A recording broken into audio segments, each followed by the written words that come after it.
Hello friends, welcome to walls of facts. இன்றைக்கி எந்த விஷயத்தை பற்றி கொண்டு வந்திருக்கு அப்படின்னு பார்த்தீங்கன்னா, ரீசெண்டாக ஒரு 2 to 3 டேஸில் பார்த்தீங்கன்னா ஒரு விஷயம் பயங்கரமான வைரல் ஆகிட்டு இருந்தது ட்விட்டர் பேஜில். ஸோ அந்த விஷயத்தை பற்றி பேசலாம் தான் இந்த வீடியோ. என்ன அப்படின்னு பார்த்தீங்கன்னா, உத்தரப்பிரதேசில் நொய்டா அப்படின்ற பகுதியில் பார்த்தீங்கன்னா ஒரு 19 year old பாய் இருக்கார். அதாவது 19 வயசு பையன் தான். ஸோ அவர் போன ஒரு விஷயம் தான் வந்து பயங்கர ட்ரெண்டில் போயிட்டு இருந்தது.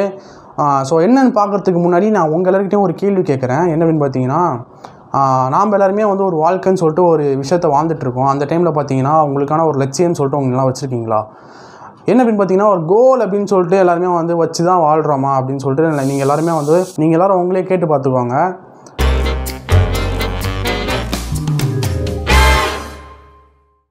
ஏன் இந்த விஷயத்தை இப்போ சொல்கிறா அப்படின்னு கேட்டிங்கன்னா, அதுக்கான விஷயத்தை பற்றி இப்போ நான் பேச போகிறேன். அது மட்டும் இல்லாமல் நம்மளை மாதிரி பசங்களுக்கு, அதாவது வந்து என்னைய மாதிரி பசங்களுக்கு பார்த்திங்கன்னா எல்லாமே அமைஞ்சிருக்கும். அதாவது அப்பா இருப்பாங்க, அம்மா இருப்பாங்க, நமக்கு தேவையான ஃபுட்ஸு, நமக்கு தேவையான செலவு எல்லாமே அவங்க பண்ணுவாங்க. பட் இதெல்லாம் பண்ணிகிட்டே இருக்கிறப்போ ரொட்டீனில் நாம்பளும் சைமல்டேனியஸில் என்ன தான் பண்ணிகிட்ருக்கோம் அப்படின்னு பார்க்குறப்போ நிறைய பேருக்கு ஒன்றுமே இருக்காது. ஏதோ வாழ்க்கைன்னு சொல்லிட்டு வந்து வாழ்ந்துட்டு இருக்கோம், படிக்கிறோம், காலேஜுக்கு போகிறோம், வரோம், வேலைக்கு போனால் வேலைக்கு போகிறோம், வரோம், ஏதோ பண்ணிவிட்டு அப்படியே போயிட்டு வேண்டியதான், லைஃப் ஃபுல்லாக முடிஞ்சு போயிடும். பட் நம்ம வந்து அக்கம் பக்கம் சுற்றி பார்க்குறப்போ நமக்கு ஒரு பிரச்சனை இருக்குன்னா அவங்களுக்கு 1008 பிரச்சனை இருக்கும்.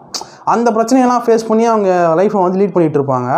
அந்த மாதிரி ஒரு இன்சிடென்ட் தான் இது. என்ன அப்படின்னு பார்த்தீங்கன்னா, இந்த 19 வயசு பையன், அவர் பேர் பார்த்தீங்கன்னா வந்து பிரதீப் மேரா. இந்த பிரதீப் மேரா என்ன பண்ணுறாரு அப்படின்னு பார்த்தீங்கன்னா, காலையில் 8 மணிக்கு வேலைக்கு போகிறாங்க. 8 மணிக்கு வேலைக்கு போய்ட்டு அவருக்கு வேலை வந்து நைட்டு 10 மணிக்கு தான் முடியுமா. ஸோ இந்த குறிப்பிட்ட கேப்பில் வந்து அவரால் வந்து தன்னுடைய லட்சியத்தை வந்து அடைய முடியாது அப்படின்னு சூழ்நிலை இருந்திருக்கு. என்ன அப்படின்னு பார்த்தீங்கன்னா, அவர் வந்து ஆர்மியில் ஜாயின் பண்ணணும் அப்படின்னு சொல்லிட்டு ஒரு வெறித்தனமாக ப்ராக்டிஸ் பண்ணிகிட்டு இருப்பார். அப்பப்போ இந்த சுச்சுவேஷனில் பார்த்தீங்கன்னா அவருக்கு வந்து ப்ராக்டிஸ் பண்ண டைம் கிடைக்கல அப்படின்ற காரணத்தினால என்ன பண்ணுவார் அப்படின்னு பார்த்தீங்கன்னா, தன்னுடைய வேலையை முடிச்சுட்டு 8 மணிக்கு மேலே வீட்டுக்கு போகிற பார்த்தீங்களா, அதாவது 10 மணிக்கு மேலே வீட்டுக்கு போகிற பார்த்தீங்களா, இந்த 10 மணிக்கு மேலே வீட்டுக்கு போகிற டைமில் பார்த்தீங்கன்னா வந்து கிட்டத்தட்ட ஆஃபீஸ்லேருந்து வீடு வந்து கிட்டத்தட்ட ஒரு 11 கிலோமீட்டர் தூரம் இருக்குமா. இந்த 11 கிலோமீட்டர் தூரத்தை வந்து அவர் வந்து ரன்னிங்லேயே கடந்து முடிப்பாராங்க. ரொட்டீனாக வச்சுட்டு இருக்காரு. சடனாக ஒரு 2-3 நாளைக்கு முன்னாடி இவர் ஓடி போகிற ஒரு விஷயத்தை பார்த்துட்டு காரில் போனால் ஒரு சினிமா ப்ராப்ளம், அவர் வந்து பார்த்திங்கன்னா ப்ரொடியூசராகவும் இருக்கார், ஒரு சிறந்த எழுத்தாளர், அவர் பேர் வந்து வினோத் காப்ரி அப்படின்றவர். இவர் என்ன பண்ணுறாரு, இதுக்கு இந்த கிளிப்பிங்ஸாக எடுத்துருக்காரு. அந்த வீடியோவில் என்ன சொல்லிருக்கா அந்த பையன் அப்படின்னு பார்த்தீங்கன்னா, இல்லை தம்பி, ஏன் தம்பி நீ எதாவது எமர்ஜென்சியாக போறியா, கார்லாம் ட்ராப் பண்ணான்னு கேட்குறப்போ, இல்லை நான் எமர்ஜென்சியெல்லாம் போகல, நார்மலாக ருட்டீன் ஒர்க் தான் அப்படின்னு சொல்லிட்டு கேட்குறப்போ அவர் கேட்டுக்காரு, ருட்டீன் ஒர்க்னா என்னப்பா, ருட்டீன் ஒர்க்னா என்ன, டெய்லி இதே மாதிரியா போயிட்டுருக்கு அப்படின்னு கேட்குறேன். ஆமாம், எதுக்கு அப்படின்னு கேட்குறப்போ, இல்லை நான் வந்து ஆர்மியில் ஜாயின் பண்ணணும்னு சொல்லிட்டு எனக்கு ஆசை, ஸோ அதனால் வந்து ஃபிசிக்கல் பண்ணுறதுக்கு டைம் இல்லை. இந்த விஷயத்தை நல்லா கவனித்து பாருங்கள், எனக்கு வந்து நேரம் அப்படின்னு சொல்லிட்டு எனக்கு இல்லவே இல்லை. நமக்கிட்டலாம் நேரம்னு சொல்லிட்டு ஒரு விஷயம் இருந்தாலுமே நம்ம அதை வந்து யூஸ் பண்ணிக்க மாட்டோம்.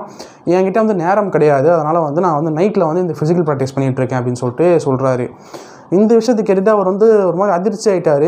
ஏன்ப்பா இந்த அளவுக்கு ஒரு பேஷனேட்டாக ஒரு ஒர்க்கில் இருப்பேன் அப்படின்னு சொல்லிட்டு அவர் மனசுக்குள்ளே நினச்சிக்கிட்டு, சரி பரவாயில்ல, இன்றைக்கி ஒரு நாள் நீ கூட வந்து காரில் வா, நாலுலேருந்து நீ வந்து ருட்டீனாக ஒர்க் போயிடு அப்படின்னு சொல்லிட்டு, இன்றைக்கி ஒரு நாள் நீ காரில் வா, நாலுலேருந்து ருட்டீனாக ஒர்க்கை பண்ணிக்கோ அப்படின்னு சொல்லிட்டு சொன்னாலுமே அந்த பையன் வந்து இல்லை ப்ரோ, நான் வரமாட்டேன், இன்றைக்கி ஒரு நாள் நான் உங்களோட காரில் வந்துட்டேன்னா நாளைக்கு நான் ரன்னிங் ப்ராக்டிஸ் பண்ணுறப்போ எனக்கு வந்து டயர்டாக ஃபீல் பண்ணுவேன், அதனால் வந்து இன்றைக்கி என்னோடய ஒர்க் அவுட் பாதிக்கக்கூடாது, நான் வந்து ஓடியே போய்க்கிறேன் அப்படின்னு சொல்லிருக்காரு.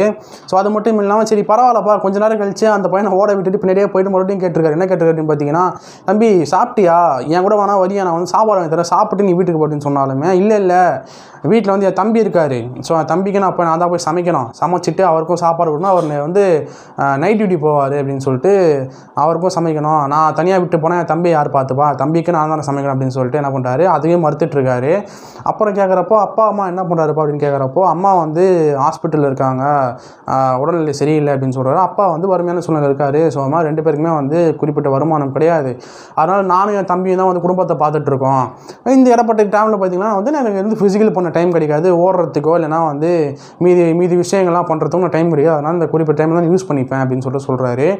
இதை கேட்டு அவர் வந்து அந்த பையன்கிட்ட சொல்கிறாரு, இப்படியே சொல்கிறாரு, தம்பி இந்த வீடியோ வந்து செம்ம வைரலாக போகுது எனக்கு தெரியுமா அப்படின்னு சொல்கிறப்போ அந்த பையன் சொல்லிருக்கான், வைரலானா என்னங்க, நான் என் வேலையை செஞ்சு தான் நாளைக்கு அடுத்த வேலை எனக்கு சோறு, வைரலானா ஆகிட்டு போட்டோம் அப்படின்னு சொல்லிட்டு கேஷுவலாக சொல்லிருக்காரு. அந்த கிளிப்பிங்ஸை நான் உங்களுக்கு போட்டு காமிக்கிறேன்.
ஸோ இப்போ நீங்கள் அந்த கிளிப்பிங்ஸை பார்த்துருப்பீங்க இல்லைங்களா? நீங்கள் பார்த்தீங்கன்னா உங்களுக்கு தெரிஞ்சிருக்கும் ஒரு பையன் வந்து எவ்வளோ பேஷனேட்டாக இருந்தால் அப்படின்னா வந்து இவ்வளோ டெடிக்கேஷனாக இருந்து தன்னுடைய ஃபேமிலியும் பார்த்துக்கிட்டு தன்னுடைய வேலைக்கும் போனோம் அப்படின்னு சொல்லிட்டு ஒரு ஆசையை வந்து மனசுக்குள்ளே வச்சுட்டு இந்த மாதிரி விஷயத்தை பண்ணிகிட்ருக்காரு. நான் கண்டிப்பாக இந்த குறிப்பிட்ட 19 வயசு பிரதீப் மேரா கிட்ட என்ன சொல்கிறேன் அப்படின்னு பார்த்தீங்கன்னா, கண்டிப்பாக நீ போயிடுவாப்பா, கண்டிப்பாக வந்து நீங்கள் போயிடுவீங்க. அது மட்டும் இல்லாமல் கண்டிப்பாக நீங்கள் வந்து ஆர்மியில் வந்து ஒரு உயிரை காக்கிற பணி அப்படின்னு சொல்லிட்டு ஒரு மேலிடமான ஒரு பணி அது. அந்த பணியில் வந்து நீங்கள் வந்து பெஸ்ட்டு சோல்ஜராக வருவீங்க அப்படின்னு சொல்லிட்டு கண்டிப்பாக எல்லாருக்குமே தெரியுது நீங்கள் பண்ணுற ஹார்ட் ஒர்க்கை பார்க்குறப்போ. ஸோ இதை பார்க்குறப்போ நம்ம எல்லாருக்கும் ஒரு விஷயம் தோணும், ஆமாப்பா சொன்ன மாதிரி வந்து இந்த பையனுக்கு டைமும் கிடையாது, தகுந்த டைமுக்கு சாப்பாடும் கிடையாது, அதான் வந்து வேலைக்கு அவனுக்கு வந்து எந்த விதமான வசதியும் கிடையாது, எந்த விதமான வெஹிக்கிளும் கிடையாது, வருமானமும் கிடையாது, காசும் கிடையாது, எதுவுமே கிடையாது. பட் ஆனால் அந்த லட்சியம் வந்து அந்த பையனை வந்து தூங்கிட மாட்டேது. ஒரு நாளைக்கே பார்த்தீங்கன்னா கிட்டத்தட்ட ஒரு 6 மணி நேரம் அந்த பையன் தூங்குறான் அப்படின்னா வந்து மீதி நேரம் ஃபுல்லாக வேலை செய்கிறான்னா, காலையில் எழுந்து மறுபடியும் சமைக்கணும், மறுபடியும் வந்து 8 மணிக்கெலாம் வேலைக்கு போனால் மறுபடியும் 10 மணிக்கு முடிஞ்சு 10 மணிலேருந்து 11 மணி வரைக்கும் ரன்னிங் போய் முடிச்சுட்டு அப்புறம் மறுபடியும் வீட்டுக்கு வந்து சாப்பாடு செஞ்சு சாப்பிட்டுட்டு அதுக்கப்புறமா அவ்வளோ தூங்கணும். ஸோ ஒரு மனுஷனுக்கு வந்து இவ்வளோ கஷ்டம் இருக்கிறப்போ நம்மக்கிட்டலாம் வந்து இதெல்லாம் கம்பேர் பண்ணி பார்க்குறப்போ நம்ம படுற கஷ்டம்லாம் கம்மி இல்லைங்களா? சில பேருக்கு நான் சொல்கிறேன். ஸோ அந்த குறிப்பிட்ட நபர்கள்லாம் இருந்தீங்க அப்படின்னா வந்து கண்டிப்பாக முழிச்சுக்குவாங்க.